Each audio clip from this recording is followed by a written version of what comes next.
While we're waiting then, Cameron, someone would like you to reflect a little on your Music of the Spheres campaign.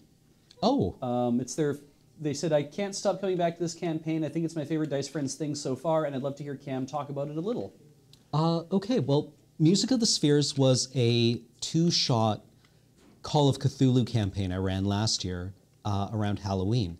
And the concept for it was because I enjoy cosmic horror, and I have the Call of Cthulhu 25th Anniversary Edition, which is like this really nice edition of the game.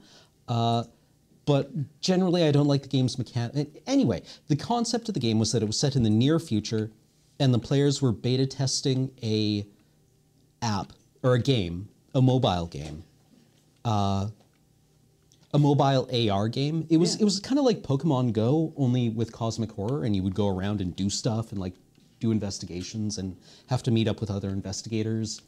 But the idea was that your phone's microphone and camera were much more sensitive than your own eyes and ears.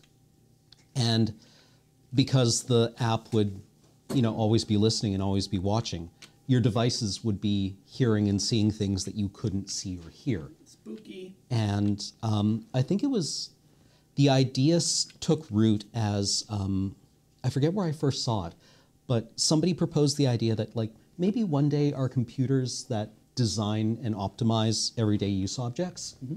Those objects continue to work and they get more and more efficient and use fewer materials and become stronger and stronger, but they stop looking like anything we would have intuitively designed.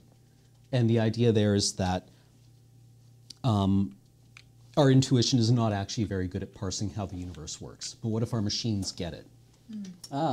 And that's where the sanity peeling effect of Lovecraftian cosmic horror would come in, where your machines are telling you one way that they're perceiving the universe and you have no ability to perceive it.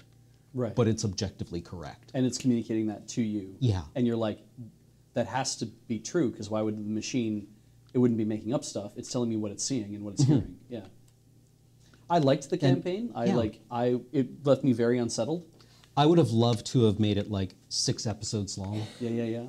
Just had a lot more time to play with it. One of the things I loved about it is that you gave us all sorts of stuff that was evidence to there being that there was the classic Cthulhu type deep ones, whatever, all that is going on. And you said, I'm going to give you all this evidence of something way outside your perception.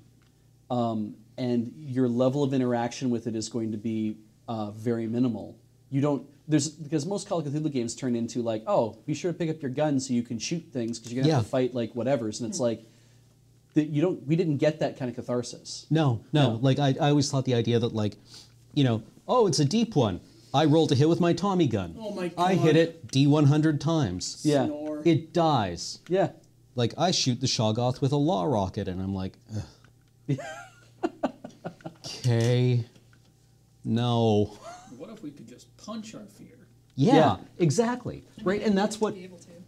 that's what I always loved about Aliens. Yeah.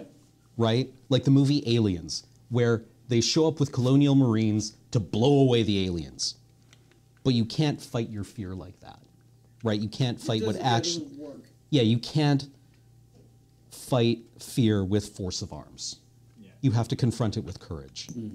The only time I've ever found it satisfying to have someone punching things in a Lovecraft setting was a game that we had messed up the rolls on and were getting swamped by entirely too many monsters, and one person just got stuck alone in the woods with a never-ending flood of monsters, a bottle of whiskey, and a machete, and lived through the entire swarm. Yeah. The D6s just really loved him, and it was just really, really uplifting. I mean, the other hand, it can work with human adversaries, right? Yeah. Because that if your players need that kind of catharsis, maybe you can have them fight cultists, right? Because I remember a friend of mine telling a story about how his players wound up in a confrontation with the big bad, and the big bad was supposed to set something up and then escape, and one of the players just chucked a stick of dynamite at him and rolled 100. Wow. So he's just the stick of dynamite tumbles towards him and lands in his shirt pocket. And, right? And he's like, ah! Right? Because that's what happens when you expose your campaign to the chaos of dice rolling. That's why I really like 10 Candles, because it's the inevitable is Yeah, always. I really want to play that. I've ran it a couple times. It's a really fun setting to run. I would love to run it on Dice Friends. My concern is that I don't think we can have open flames. We'd have to use like tea lights and stuff. Tea lights, but Yeah. like one of the visceral things is like burning your abilities. Yeah. Yeah. Right? Like it's a very So you can burn a piece of paper smokeless just by accordion folding it. Oh really? Yeah. Oh. It's how I do mine when I run them at home. What So about alcohol lamps? I'd really like to burn things on Dice Friends. I mean, I want to burn things all the time. Ideally, you just use flash paper, Oh, okay, right. which is what it's designed for, but I can never find it. So, It's hard to find. Yeah. Or you could just get like a shredder. It's like a So in- office. Fire. In relation to what you brought up, though, because that's in the part about what if our devices got more advanced than we expect them to, right? And that recently researchers discovered that they can trigger smartphone microphones with light. Oh, yeah. Yeah. Yeah, I heard about that. Yeah. Huh. And that's kind of like they're like we're not certain.